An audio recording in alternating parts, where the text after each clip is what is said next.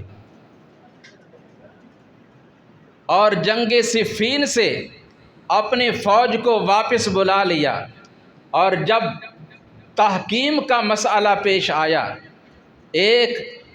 کچھ لوگوں کی کمیٹی بنائی گئی کہ جو وہ فیصلہ کریں گے فریقین دونوں جماعتیں اسے تسلیم کریں گی۔ تو کچھ لوگ سیدنا علی رضی اللہ تعالیٰ عنہ کی جماعت سے الگ ہو گئے، نکل گئے، اور وہ خوارج کہلوائے، اور انہوں نے سیدنا علی رضی اللہ تعالیٰ عنہ کے ساتھ بہت زیادہ بغض کیا، بڑی نفرت کی، اور لوگوں کو ان کے خلاف بھڑکایا، اور ان کا نعرہ یہ تھا ان الحکم الا للہ، حکومت تو اللہ کی ہے، حاکم اللہ ہے، علی نے انسانوں کو منصف اور حاکم مقرر کیا تو ہم اس کو تسلیم نہیں کرتے۔ جسے سن کر سیدنا علی رضی اللہ تعالیٰ عنہ نے فرمایا کلمۃ حق ارید بہا الباطل، اگرچہ یہ جملہ، یہ کلمہ صحیح ہے، حق ہے، لیکن اس کے ساتھ ان کا مقصد جو ہے وہ باطل ہے۔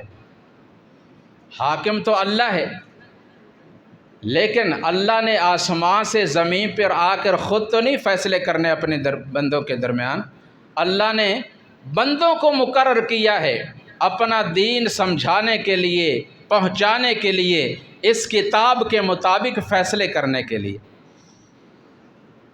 لیکن وہ لوگ نفرت میں، بغض میں آگے بڑھتے گئے اور لوگوں کو گمراہ کر رہے تھے۔ مجبور ہو کر سیدنا علی رضی اللہ تعالیٰ عنہ کو ان کے ساتھ بھی ایک جنگ کرنا پڑے جو کہ جنگ نہروان کے نام سے مشہور ہے، جس میں خوارج کے تقریباً ہزاروں لوگ قتل ہوئے، 2000 کے قریب وہ لوگ قتل ہوئے، لیکن اپنے بات سے باز نہ آئے، اور بالآخر ان کے 3 آدمی ایک دفعہ مکہ کے اندر بیت اللہ میں بیٹھتے ہیں اور پروگرام بناتے ہیں۔ کیا کہتے ہیں کہ ہم ان 3 لوگوں کو نا قتل کر دیتے ہیں تو امن قائم ہو جائے گا، امیر معاویہ، عمر ابن عاص اور علی مرتضیٰ رضی اللہ تعالی عنہ۔